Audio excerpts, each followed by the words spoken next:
Hello everyone, this is Tom Cutler for your tennis tip of the week. Thank you for joining me. Look for the Give 'em Props Wednesday in the caption. Today we're focusing on the wrist, on your serve.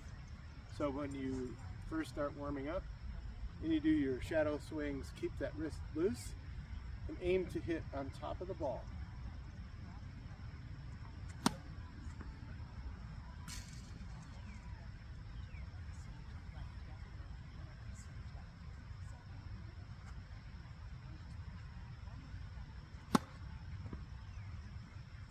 Good luck.